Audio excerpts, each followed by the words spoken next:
Video सांगितल्याप्रमाणे या व्हिडिओमध्ये आपण तिन्ही कायनॅमॅटिक इक्वेशन्स किंवा इक्वेशन्स ऑफ मोशन यांचं ग्राफिकल प्रूफ आपण बघणार आहोत. समोर स्क्रीनवर तुम्हाला टाइम व्हेलॉसिटी ग्राफ मिळतोय. व्हेलॉसिटी हा वाय ॲक्सिसवर दर्शवतो. व्हेलॉसिटी वाय ॲक्सिसवर दाखवलेली आहे आणि एक्स ॲक्सिसवर टाइम दाखवलेला आहे.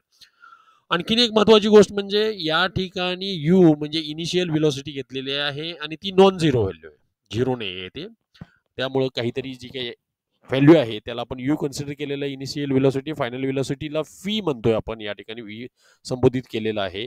आणि अशा पद्धतीचा ग्राफ जो आहे तो एक वेळ पाहून घ्या. या ठिकाणी आपण ए म्हणजे acceleration is equal to change in velocity divided by time हे आपल्याला माहित आहे. तर चेंज इन व्हेलॉसिटी किती आहे, तर फायनल व्हेलॉसिटी माझी व्ही आहे आणि इनिशियल व्हेलॉसिटी ही यू आहे. म्हणजे हा जो फरक आहे तो चेंज इन व्हेलॉसिटी आहे. म्हणजे a b is nothing but a change in velocity. So a b is nothing but a change in velocity and divided by time. Time is t, here it is t, so time is t, that is nothing but ओई. Okay. मग या ठिकाणी जर आपण acceleration जर बघितलं तर A B by t आहे, a b divided by t येतं. तर यावरून आपल्याला a b is equal to a t हे फाइंड आउट करता येतं. हे टी जे आहे ते आपण ॲक्सिलरेशनच्या साईडला घेतलं, इथं टी या साईडला जर हे टी घेतलं तर आपल्याला हे इक्वेशन मिळतं. म्हणजे a b is equal to a t आहे. आता वर आपल्याला व्हॅल्यू मिळालेली आहे. आपल्याला यू माहीत आहे, आपल्याला व्ही माहीत आहे आणि आपल्याला ए टी माहीत आहे. ठीक आहे. इथं b is equal to b a plus b a plus a बरोबर आहे. आता बी काय आहे, तर बी जे आहे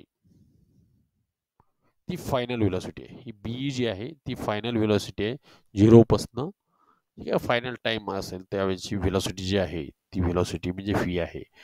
तर या ठिकाणी आपण जर ह्या व्हॅल्यू पुट केल्या तर बीच्या ठिकाणी आपण फी पुट केलं, ए बीच्या ठिकाणी आपण ए टी पुट केलं आणि एईच्या ठिकाणी आपण यू पुट केलं तर आपलं पहिलं जे इक्वेशन आहे v is equal to u plus a t हे पहिलं कायनॅमॅटिकल इक्वेशन किंवा पहिलं इक्वेशन ऑफ मोशन हे या ठिकाणी सिद्ध होतं.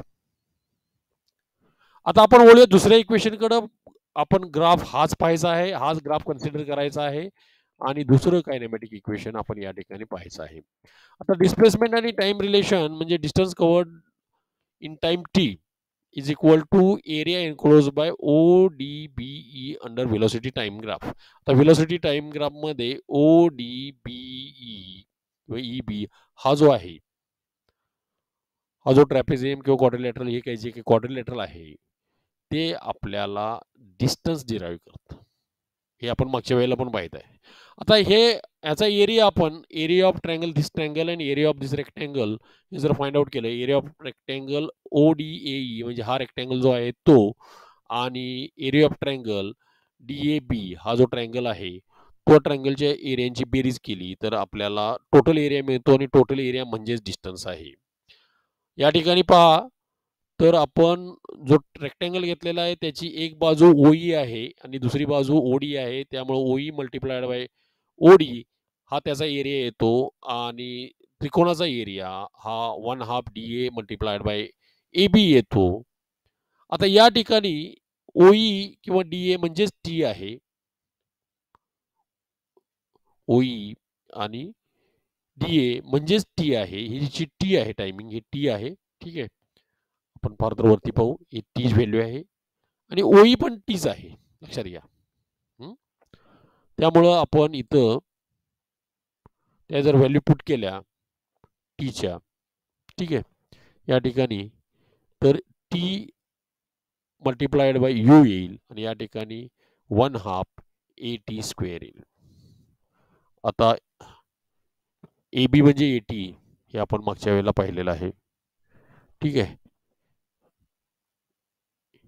ए बी म्हणजे AT हे मागच्या वेळेला आपण पाहिलं होतं. ठीक आहे. तर त्या व्हॅल्यू पुट केल्यानंतर आपल्याला हे इक्वेशन मिळतं आणि हे इक्वेशन सॉल्व्ह केल्यानंतर आपल्याला सेकंड कायनॅमॅटिकल इक्वेशन मिळतं जे आहे s is equal to u t plus 1/2 AT². ठीक आहे. आता तिसरा जो लॉ आहे डिस्प्लेसमेंट आणि व्हेलॉसिटी रिलेशन मधला, त्यामध्ये ट्रॅपेझियमचा वापर केलेला आहे. आणि ट्रॅपेझियम हा जो आहे, हा जो ट्रॅपेझियम आहे त्यांच्या बाजू कन्सिडर केलेल्या आहेत. 2 ज्या बाजू आहेत त्यामध्ये या ठिकाणी प्रिंटिंग मिस्टेक आहे, लक्षात घ्या. या ठिकाणी ओडी हवा आहे, ओडी ओडी आणि बी यांच्या बेरजेचं हाफ गुणिले जर बेस आपण केला ट्रॅपेझियम मध्ये, तर आपल्याला त्याचा एरिया मिळतो. आणि ह्या व्हॅल्यू ओडी बरोबर यू आहे. ठीक आहे.